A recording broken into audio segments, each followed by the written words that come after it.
because the coverage is not strong, and sometimes you can get out of your pass rush lane and stuff like that. So I just think it's a little more risky. Like when you go in to play that quarterback, you're not talking about an inexperienced quarterback. You're talking about a dude that needs to stay in the pocket so he can't make throws, and so that's what they're designed to do, is stay in the pocket, basically. You going to stick with Sky and Robertson as the two starting corners? I think we're going to keep doing what we've been doing, is start Rob and then rotate Mike and Sky because of how the volume that we can do there, and then we'll have Craig back. Where's Dallin Levitt fit in, you see? Behind those guys right now, just a little bit behind those guys. How about Michael Davis? How's he doing? He's a little bit behind. Yeah, he's a freshman. Yeah. Yep. Yeah. Talk about can you give us an update on Lee and Trenton Trammell and Johnson, how they're Lee's progressing? Getting healthy. Trent's the farthest along. He'll be ready for spring. JJ is the furthest along, just because his surgery was so late. They're all doing good in school. Their bodies look really, really good. They're lean and fit. Trent looks really good right now. I'd say Trent's the most ready, then Sam, then Jordan. Jordan won't be ready till June or July, but Trent will go through a spring ball, so will Sam, didn't have any problems. As far as return date, what do you expect them back for spring camp? I think Trent will be ready if Trent could probably play in the bowl game, but we're not going to. He has a redshirt year, so we're not going to use it. Has Blake Morgan been a pleasant surprise, or did you kind of see this coming that he could contribute? He's done what we thought he could do. He knows what to do, and so yeah.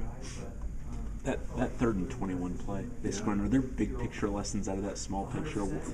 There's one assignment there: don't come off your guy when the quarterback's running, and it was misexecution. One guy came out of coverage, and we had a guy for the scrambling quarterback that was on his way that he would have gained 5 yards and not, a touchdown. So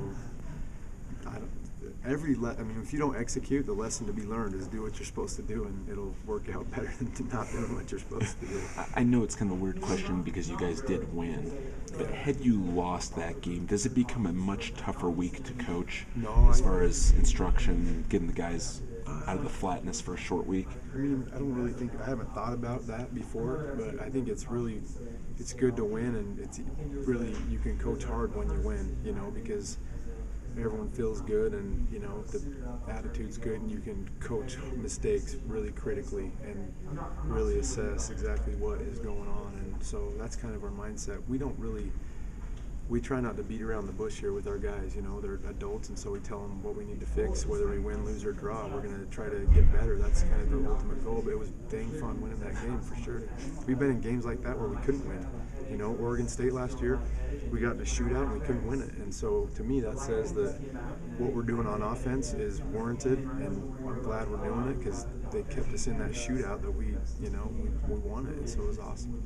With these shootouts, are there good teaching moments for you as a coach for your players? Yeah, anytime they score 45 points, there's teaching moments, and so on special teams and defense, we misexecuted a bunch, that led to a lot of points, and so that's what we're focusing on right now.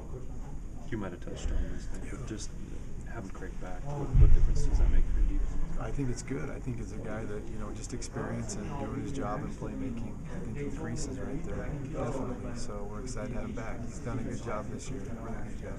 He said that, just looking at what happened at Houston as far as some of those big pass plays, it's just assignments. If you look at the Houston game, they threw the ball over the top of Blake one time. He had a missed assignment on one, didn't make a play on one. Mike gave up a bomb that he was stride for stride with it. I don't know how you change that one, and then Sky got beat inside on one. I'm not sure you can change that one either, but you can't. That's not execution. We got to execute. Is Peterson still going to trick it up a little bit with you? Their offense is good, man. I love what they do. I love watching those guys. It's creative and it's really good, and that's why they're good. Their scheme is really good. When you watch a Boise State film, so I don't watch their defense really, but when you watch their offense and you watch special teams, you look at that and you say that is a well-coached team. Some guys you look at, you say they got good players or this and that, but when you watch them, you say that is a well-coached team, and they know exactly what they're doing. They're very creative. They try to negate a lot of the things that you're good at, and just by all the different stuff that you do. If you try to do a bunch of stuff, you're going to get beat fast. Coaching-wise, this is kind of one of the more tougher teams to defend when they're tough. They're good. Yeah, they're tough. I like what they do. Very similar to Utah State in execution schematically.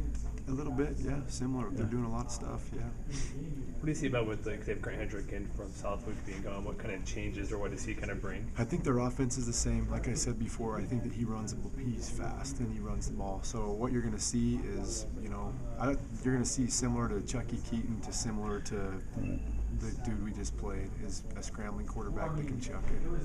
That's what I think.